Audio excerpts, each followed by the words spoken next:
Everybody gets a different version of the narcissist. And if you're new here, I have narcissistic personality disorder. So I get a lot of people who say at the end of a relationship with a narcissist, they feel like they never knew who the narcissist really was. But that's true for every single person that's in that narcissist's life. The version of that narcissist that you get at home is going to be different than the version that people get at work. It's going to be different from the version that people get into the gym. It's going to be different than the version that you get on TikTok. I feel like being a narcissist means you have to be adaptable to every situation that you might have to put yourself into. Like, I have a bunch of useless knowledge, so I feel like I can fit into any circle. I listen to a lot of different types of music. I listen to country music, R&B, rap, heavy metal, rock. I'm independent, so look, I got conservative friends and I got liberal friends. I don't like anybody to be able to put me into a box. And I also don't want anybody to know too much about me either. So that's why everybody gets a different version of the same person when you're dealing with a narcissist. What is going on, beautiful people? Welcome to another episode of A Narcissist Explains. I am self-aware narcissist Lee Hammock, the narcissistic person from TikTok and YouTube and Instagram that uses my platform to raise awareness for NPD, narcissistic personality disorder, get more people into therapy, and also in the process of doing all that, validate the victims and survivors. It sounds like a lot, doesn't it? When I say it, I'm just like, dang, I'm trying to do a lot. The point of this series is to raise awareness, to take my TikToks and YouTube shorts and just make them longer. There's 60 seconds over there. These are going to be longer. The TikTok you just watched was about how everybody gets a different version of the narcissist. Like, literally, every person that comes across that narcissist will get a different version of that narcissist. Like, the narcissist, the version of me at home is going to be different than the version of me at work. It's going to be different than the version of me at school. It's going to be different than the version of me parenting. It's going to be different than the version you see of me on YouTube or on TikTok. It's going to be very, very different. So I say, and a lot of people say when they come out of these relationships or they're still in them, they'll say the words, I felt like I never really knew this person. Because they'll discover like secret lives, like if it's a man narcissist, multiple kids, multiple affairs. If it was a woman narcissist, multiple affairs. Maybe that kid isn't yours. Things like that. Things that they've been hiding. Sleeping with your friend, sleeping with your family member.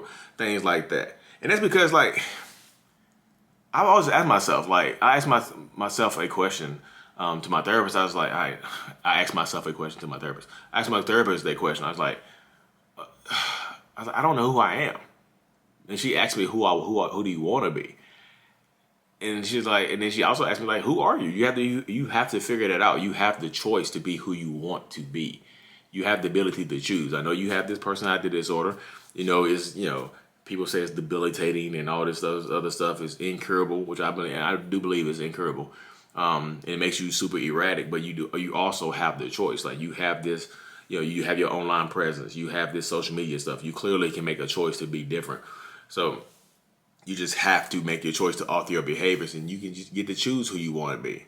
Because if y'all don't know, if you follow me on TikTok or social media, I don't just do this narcissist stuff. I don't just do the mental health stuff. I have a bigger TikTok. I mean, it used to be bigger. I have another TikTok page with 247,000 people on it, where I just do comedy stuff. I do skits. I'm just funny. I'm just doing my funny stuff. My name is @LeeHammock_ on TikTok and on Instagram, @LeeHammock_. And I asked myself, like, am I that funny person right there? Am I that funny person, that person that blends into any crowd? Or am I this manipulative, narcissistic person? And I just, like, the duality of that is kind of confusing to me sometimes, because, like, I have those two TikTok pages, and I was like, people would tag my mental health one in my skit page, and people would tag my skit page and my mental health page. I was like, these are two different people. And I felt like those are two different people. Why are you tagging Lee Hammock and mental illness stuff? And it's crazy because, like, my identity escapes me. Like, when I feel I am who I am most, like when I feel like I'm most home, is when I'm a little tipsy, a little bit of tipsy, like a couple shots in. That's when I feel like I'm the best version of who I am. That's when I feel like I'm my most authentic self, when I have a couple of shots in me, because my inhibitions have been lowered. I'm not as afraid of rejection. Because one of my biggest fears is rejection and shame. Like, the shame of being rejected. Like somebody looking me in my girl looking me in my face and telling me no. Because they happened to me, like this happened to me in 3rd grade, y'all. Was it 3rd grade? I remember the girl, Michelle Ellaby, in 3rd grade.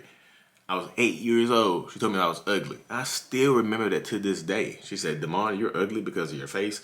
And I remember that to this day. I remember feeling that shame in that moment of being called ugly when I was in 3rd grade. And this is big. This is added on to it because the trauma that happened to me that made me start on the narcissist journey happened to me when I was 7.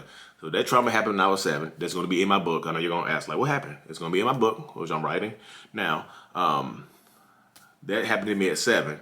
I got called ugly at 8. And that stuff still stuck in my head. So I'm just like, nobody will ever call me ugly again.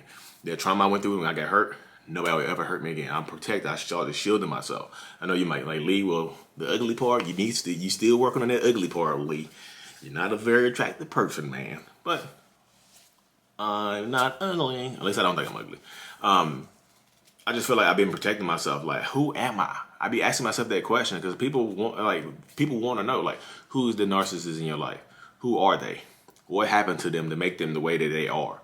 You know, and people get caught up on that. A lot of people get caught up on what made a narcissist because if they tell you the trauma that they went through as a kid, you being a empath or a codependent, you want to try to fix them. You're a healer. You feel their pain. You feel their inner trauma. You want to try to fix them. And it'll keep you in a toxic relationship way longer than you need to be. Because I say this all the time. You cannot outlove someone's trauma. You cannot outlove someone's trauma. You cannot make someone appreciate you by giving them more of what they already don't appreciate. You just can't do that.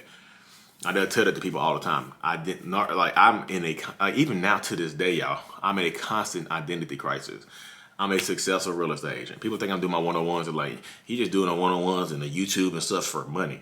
Like, I've been a successful real estate agent for years. Like, you look at North Carolina, I was like, literally a couple of years ago, I was like number 25 on the list of top real estate agents for social media. Out of the tens of thousands of real estate agents. My name is right there. It said Devon Hammock, Keller Williams, me.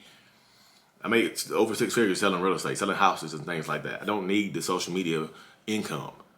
But like real estate, like right now, if I heard my phone go off in the beginning of this, there was a real estate call. Like I'm a real estate agent. That's my full-time job.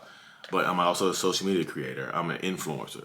People's like, well, you have 1 million followers on your TikTok right now. You're an influencer. But I don't feel like an influencer. I just feel like a normal human being because I know that it will not be enough. You get supply from this, Lee. That's who you are. You're just a supply thief. You like to get supply off of this. No amount of likes and comments is ever going to be enough to satiate my craving. To a narcissist, attention is currency. There's not enough attention in the world. I accept that. It's cool. That's why I don't let it blow my head up. I'm like, your head is getting big, Lee. I've been the same person since 1 follower to 1.1 million followers. The same person. I've not changed. I say this to give y'all the same responses. I give the same sting because I'm me times 3. I hope that helps y'all. I'm gonna do a deeper episode on a narcissist code about identity crisis and who I am and things like that. So like and subscribe to the channel. Return that real estate call. I appreciate everybody. Mental Healness is out. Peace.